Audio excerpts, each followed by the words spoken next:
Hello YouTube family, welcome to ultimate movie explainer. आज हम explain करेंगे journey to the mysterious island movie को। ये movie journey to the centre of the earth की 4 साल बाद की कहानी है, जिसमें हम देखते हैं शॉन को, जो कि अब 17 साल का हो चुका है, जिसके पीछे पुलिस पड़ी हुई होती है और वो अपनी बाइक लेकर पुलिस से बचने के लिए एक घर में घुस जाता है और अपनी बाइक के साथ स्विमिंग पूल में कूद जाता है, पर पुलिस उसे पकड़ लेती है। तभी वह हैंक आते हैं, जो शॉन के स्टेप फादर थे। क्योंकि हैंक नेवी में थे और पुलिस ऑफिसर के अच्छे दोस्त भी, इसलिए ऑफिसर शॉन की केस रजिस्टर नहीं करते। हालांकि शॉन अपनी बाइक से सैटेलाइट टावर में घुस गया था।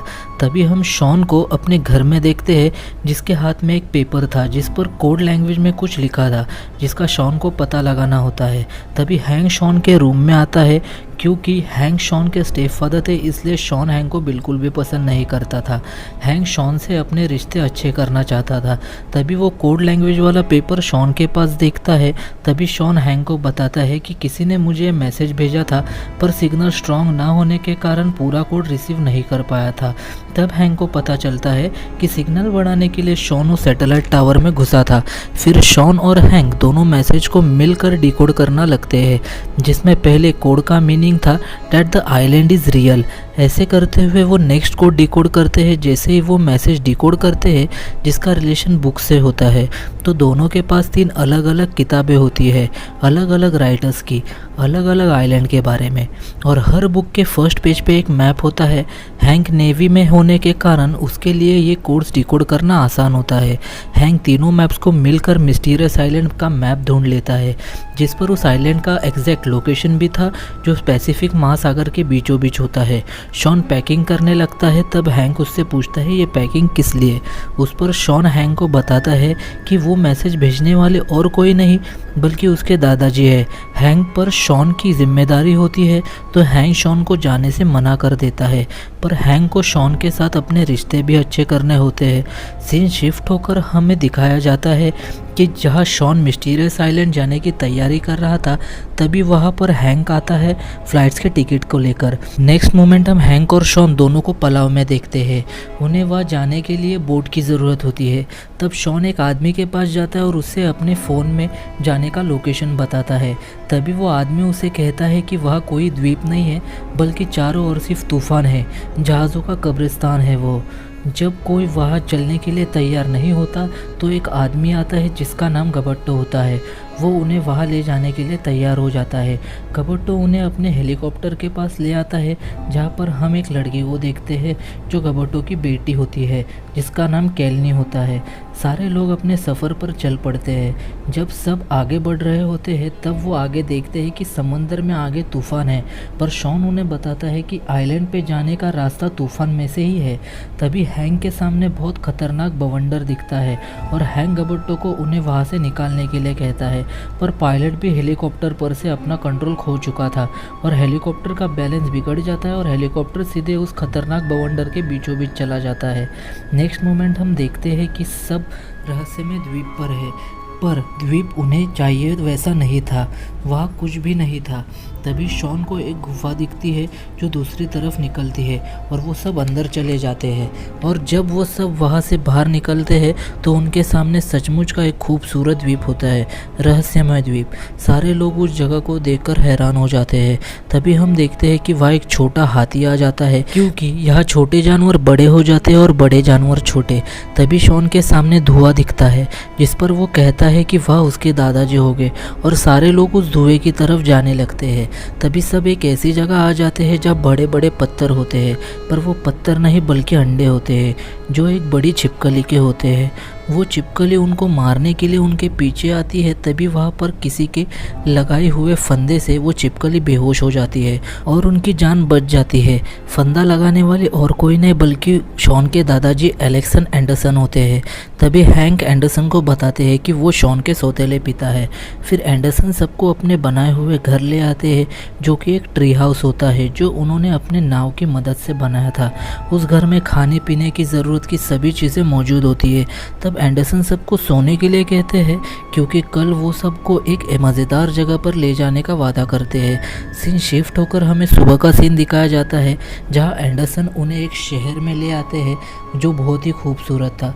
सब लोग उस शहर में जाते हैं, तभी उन्हें पता लगता है कि वो सारे लोग एटलांटिस के गुमशुदा शहर में खड़े हैं। तभी हैंक की नज़र पानी पर पड़ती है जो ज़मीन के अंदर से आ रहा था। तभी हैंक एंडरसन को बताता है कि ये द्वीप जल्दी डूबने वाला है। सारे लोग बाहर निकलने का रास्ता ढूंढने का सोच ही रहे होते हैं। तभी शॉन बताता है कि हम कैप्टन नीमो की पनडुब्बी से समंदर के नीचे के रास्ते से हम बाहर निकल सकते हैं, जिस पनडुब्बी का नाम था नॉटिलस। सीन शिफ्ट होकर हमें सभी को कैप्टन नीमो के समाधि के पास देखते हैं जहां वो किताब दफन थी जिसमें पनडुब्बी कहाँ छुपाई गई है उसके बारे में लिखा था। कैलनी उस किताब को बाहर ले आती है। किताब में सब हिंदी में लिखा होता है क्योंकि कैप्टन नीमो हिंदुस्तान से होते हैं। तभी सीन शिफ्ट होता है और हम हैंक और शॉन को देखते हैं जिनके नीचे की ज़मीन हिलने लगती है। तभी उनके सामने एक पहाड़ होता है जो कि खरा सोना उगल रहा था। शॉन चाहता था कि वो सोना ढूंढने चले, पर हैंक उसे मना कर देता है क्योंकि उन्हें यहाँ से द्वीप डूबने से पहले पनडुब्बी तक पहुँचना था। उन्हें पहाड़ की दूसरी तरफ जाना था, इसलिए मधुमक्खी की सहारा लेकर ऊपर बैठकर चलने का सोचते हैं। तभी ऊपर से एक बड़ी चिड़िया आकर उन पर हमला कर देती है। चिड़िया से बचने के लिए सब भाग ही रहे होते हैं। तभी कैलनी ऊपर से नीचे गिर जाती है। समय रहते शॉन कैलनी को बचा लेता है। फिर हम शॉन को देखते हैं जो उस चिड़िया को मकड़ी के जाल में फंसा देता है, पर पेड़ की लकड़ी से टकराकर शॉन नीचे गिर जाता है, जिसकी वजह से शॉन की एक टांग फ्रैक्चर हो जाती है। फिर हम रात का सीन देखते हैं जहां हैंक शॉन को दर्द कम होने के लिए उसके लिए गाना गाता है। उसके बाद हम सुबह का सीन देखते हैं जहां पानी बढ़ने लगा था, मतलब ये कि द्वीप उम्मीद से जल्दी डूबने लगा है। कैलनी अपने पिता को वहां नहीं पाकर चिंतित हो जाती है और उन्हें ढूंढने जाने का फैसला करती है। तभी एंडरसन और कैलनी गबट्टो को ढूंढने निकलते हैं और हैंक और शॉन पनडुब्बी की तरफ बढ़ने लगते हैं। सीन शिफ्ट होता है और हम शॉन और हैंक को देखते हैं जो उस जगह पर थे जहां पनडुब्बी होती है, पर उन्हें पनडुब्बी दिखाई नहीं देती क्योंकि वो पानी 100 फीट ऊपर आने की वजह से पानी के नीचे होती है। ऑक्सीजन टैंक्स बनाकर दोनों पानी में कूद जाते हैं जहाँ के सामने कैप्टन नीमो की पनडुब्बी दिखती है और वो उस तरफ बढ़ने लगते हैं। हम देखते हैं कि दोनों पनडुब्बी का हैच खोलने के लिए कोशिश कर रहे। तभी वहाँ पर एक बहुत बड़ी ईल मछली आती है जिसके जबड़ों में 1000 वोल्ट की बिजली होती है। तभी सही समय पर हैच खोलकर दोनों अंदर चले जाते हैं और सारा पानी बाहर निकाल देते हैं। फिर हमें अगला सीन दिखाया जाता है जहाँ कैलनी और एंडरसन गबट्टो को ढूंढ लेते हैं। यहाँ शॉन और हैंक दोनों पनडुब्बी को स्टार्ट करने की कोशिश में होते हैं, पर पनडुब्बी स्टार्ट नहीं होती। हैंक जब इंजन रूम में जाता है तो वो देखता है इंजन में जंग लगा है, जिसे चालू करने के लिए 1000 वोल्ट का झटका लगेगा। तभी हैंक को सील मछली से हेल्प लेने की सोचता है। सीन शिफ्ट होकर हम एंडरसन, कैलनी और गबट्टो को देखते हैं जो उस जगह आते हैं जहाँ हैंक और शॉन नॉटिलस लेकर आने वाले थे। यहाँ पर पूरा द्वीप पानी के अंदर डूबने लगा था। अगले सीन में हम हैंक को देखते हैं जो एक रॉड के साथ जिसके तार इंजन से जुड़ी हुई है वो लेकर पनडुब्बी पर होता है। तभी हैंक उस रॉड को सीधे ईल मछली के जबड़ों में फेंकता है जिसके झटके से पनडुब्बी स्टार्ट हो जाती है। यहाँ पर एंडरसन, कैलनी और गबट्टो समुद्र में कूद जाते हैं। तभी हैंक और शॉन वहाँ पनडुब्बी लेकर आते हैं और सही समय पर उन्हें नॉटिलस के अंदर ले लेते हैं। कल्याणी शॉन को एडवेंचर के लिए थैंक्स कहती है और किस करती है। फिर हमें 6 महीने बाद का सीन दिखाई जाता है जहां कल्याणी और एंडरसन शॉन के बर्थडे पर उसके साथ होते हैं। तभी एंडरसन शॉन को एक बुक देते हैं जो कि थी धरती से चांद तक की। इसी के साथ ये मूवी यहीं पर एंड होती है। अगर ये मूवी की एक्सप्लेनेशन आपको अच्छी लगी हो तो इस वीडियो को लाइक कर देना, चैनल पर नए हो तो सब्सक्राइब कर देना। हम मिलते हैं नेक्स्ट वीडियो में नई मूवी एक्सप्लेनेशन के साथ। Till then take care of yourself, bye bye.